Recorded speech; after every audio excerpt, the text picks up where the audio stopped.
چنمن اور ہیرا کی سچی دوستی۔ ایک ہرا بھرا جنگل تھا، وہیں ایک پیڑ کی سب سے اونچی ڈال پر رہتی تھی ایک ننھی چڑیا۔ چنمن وہ چنچل تھی مگر دل کی بہت صاف، ہر دن اڑتی گاتی اور آسمان میں غوطے لگاتی۔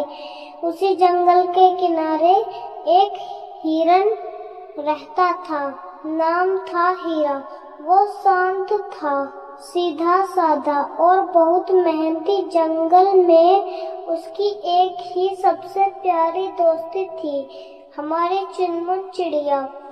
چنمن روز ہیرا سے ملنے آتی، کبھی اس کے کان کھینچتی، کبھی اس کی پیٹھ پر بیٹھتی۔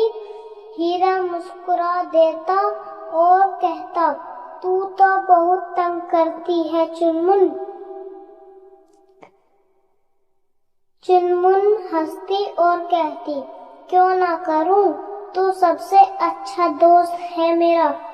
ایک دن کی بات ہے، جنگل میں سوکھا پڑ گیا، نہ تو دانا دکھا نہ پانی، سبھی جانور پریشان ہو گئے۔ چنمن بہت ہلکی تھی، تھوڑا اڑ کر کچھ چاول کے دانے ایک کھیت سے لے آئی، مگر جب ہیرا بھوکا تھا تو اس نے کہا، چل میں تیرے لیے بھی لے آتی ہوں۔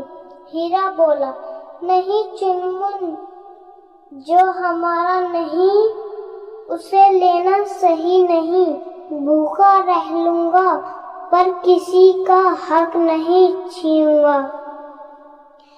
چنمن چپ ہو گئی، سوچ میں پڑ گئی، پھر اچانک کچھ سوچ کر وہ اڑ گئی۔ کچھ دیر بعد وہ گاؤں کی طرف نہیں ندیوں کے اوپر اڑ کر گئی۔ ایک پرانے پیڑ تھا جہاں کسان چاول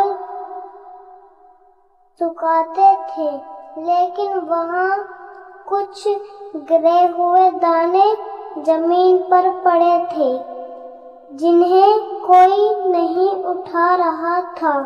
چنمن وہ دانے دھیرے دھیرے اٹھا کر لائی اور ہیرا کے سامنے رکھ دیے۔ ہیرا نے دیکھ کر پوچھا، یہ کہاں سے لائی؟ چنمن بولی، جہاں سے کسی کا نقصان نہ ہو وہیں سے لائی ہوں۔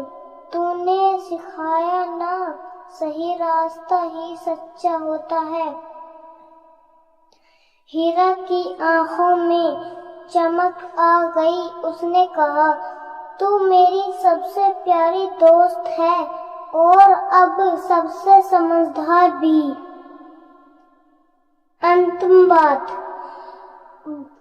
اس دن کے بعد سے چنمن اور ہیرا نے مل کر ایک چھوٹی سی جگہ بنائی جہاں سارے بھوکے جانور کے لیے دانے رکھے جاتے۔ کوئی کسی سے نہیں لڑتا، کوئی چوری نہیں کرتا، سب جانور سیکھ گئے، سچی دوستی وہی ہوتی ہے جو صحیح راہ دکھائے اور بھوک سے بڑی ہوتی ہے ایمانداری۔